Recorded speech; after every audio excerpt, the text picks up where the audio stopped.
नमस्कार, मैं हूं आपके साथ मयंक। देखिए, सोशल मीडिया पर अब एक नई बहस छिड़ गई है कि क्या किम जोंग उन की तरह ईरान को भी अब जल्दी ही परमाणु परीक्षण करना चाहिए।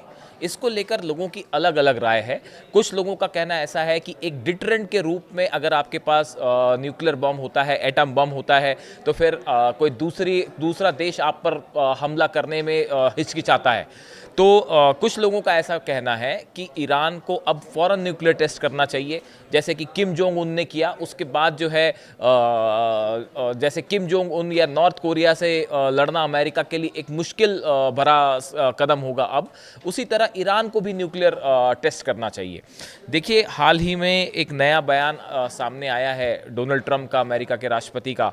उनसे एक प्रेस कॉन्फ्रेंस के दौरान पूछा गया कि क्या ईरान अगर फिर से न्यूक्लियर एनरिचमेंट प्रोग्राम आगे बढ़ाता है तो क्या आप फिर से हमला करेंगे ईरान के ऊपर। इसका जवाब उन्होंने दिया है, बेशक हम हमला करेंगे। देखिए, ये बहुत बड़ा बयान है और ये एक बड़ा संकेत भी है जो आने वाले भविष्य को अभी से बता रहा है।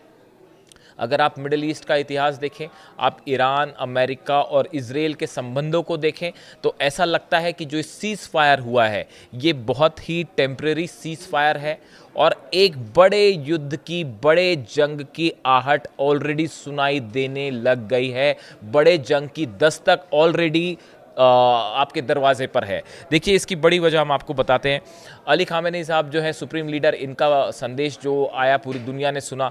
उन्होंने इस बात का साफ संकेत दिया कि ईरान किसी के सामने नहीं झुकेगा और उन्होंने ये भी कहा कि अगर अमेरिका की तरफ से हमले होते हैं तो हमने जिस तरह से कतर में अल उदैद एयर बेस को धमाके से तबाह किया, अमेरिका बेस को तबाह किया, ऐसे ही अमेरिका के कई बेस हैं, उनको निशाना बनाया जा सकता है, उन पर करारा हमला हो सकता है।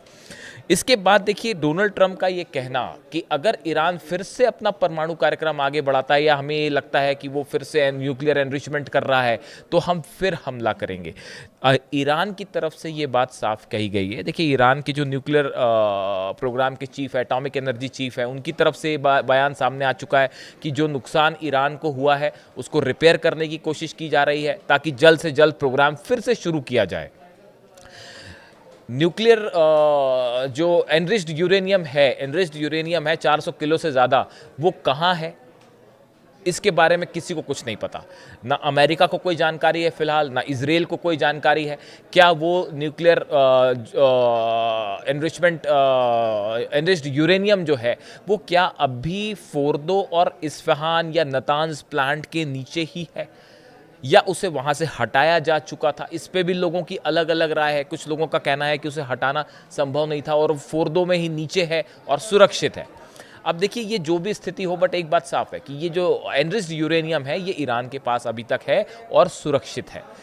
इससे कुछ एक्सपर्ट्स का कहना ऐसा है कि ज़्यादा टाइम नहीं लगेगा ईरान को फिर से अपना एनरिचमेंट प्रोग्राम शुरू करने में। अगर सेंट्रीफ्यूजेस जो है फोर्दो के, अगर वो ख़त्म नहीं हुए हैं, इस्फहान के ख़त्म नहीं हुए हैं, सेंट्रीफ्यूजेस वो पोर्शन होता है जो एनरिचमेंट का की कंपोनेंट होता है, अगर वो ख़त्म नहीं हुआ है तो ऐसी हालत में बहुत ज़्यादा वक्त नहीं लगेगा फिर से ईरान को अपने परमाणु कार्यक्रम को आगे बढ़ाने में। उसके बाद अब अमेरिका का ये कहना कि अगर हमें ये खुफिया जानकारी मिलती है कि ईरान फिर से उस दिशा में आगे बढ़ रहा है तो हम हमला कर सकते हैं। दूसरी तरफ ईरान की तरफ से अब्बास अराक्ची साहब जो उनके विदेश मंत्री हैं ईरान के, उनकी तरफ से साफ कहा गया है कि अगर अमेरिका किसी भी तरह के न्यूक्लियर टॉक चाहता है तो सबसे पहले उसे सम्मानजनक तरीके से बात करनी होगी। अली खामेनी सुप्रीम लीडर हैं, अली खामेनी साहब सुप्रीम लीडर हैं ईरान के। इनके बारे में आप जब भी कोई बात करें तो पूरे सम्मान के साथ बात करें, ईरान के साथ पूरे सम्मान से बात करें।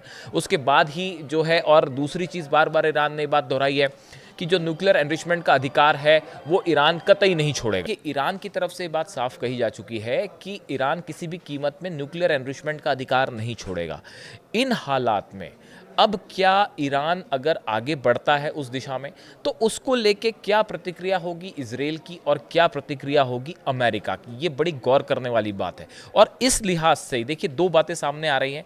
नॉर्थ कोरिया को लेकर भी डोनाल्ड ट्रंप का बयान सामने आया जिसमें उन्होंने कहा है कि नॉर्थ कोरिया के साथ हम कोशिश करेंगे बात करने की, हम कोशिश करेंगे कि उनके साथ परमाणु मामला जो है वो हल हो पाए। यानी अब अगली बात जो है वो किम जोंग उन से शुरू होने वाली है। अब देखिए, ये कहा जाता है कि किम जोंग उन जो है उन्होंने दो पॉलिसी पे आगे वो काम कर सकते हैं। एक तो उन्होंने ऑलरेडी परमाणु परीक्षण कर लिया, 6 बार कर लिया।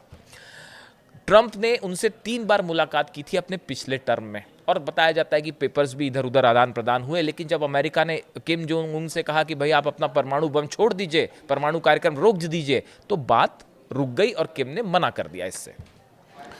अब सवाल ये है कि देखिए, 2 तरीके होते हैं। एक, नॉर्थ कोरिया का कहना ऐसा है कि अगर आप न्यूक्लियर बॉम्ब बना लेते हैं, न्यूक्लियर परीक्षण कर लेते हैं, न्यूक्लियर केपेबल बन जाते हैं, जो कि ट्रंप पे स्वीकार कर चुके हैं कि नॉर्थ कोरिया है, ऑलरेडी परमाणु शक्ति है, तो फिर नॉर्थ कोरिया की फिलॉसफी ये है कि साहब उसके बाद एक डिटरेंट की तरह काम करता है। कोई दुश्मन देश आपको आसानी से निशाना नहीं बना सकता और सत्ता परिवर्तन की कोशिश नहीं कर सकता।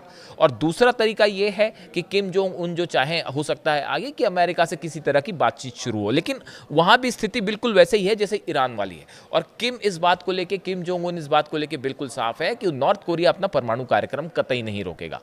इसीलिए कुछ एक्सपर्ट्स इस तरह से बात कर रहे हैं कि क्या वक्त आ चुका है कि ईरान को भी अब जो है वो परमाणु परीक्षण करना चाहिए, और क्या परमाणु परीक्षण करने के बाद वो एक डिटरेंट साबित होगा, जिसके बाद जो है अमेरिका या इजराइल उसे वैसे निशाना नहीं बना पाएगा जैसे इस बार बनाने की कोशिश हुई।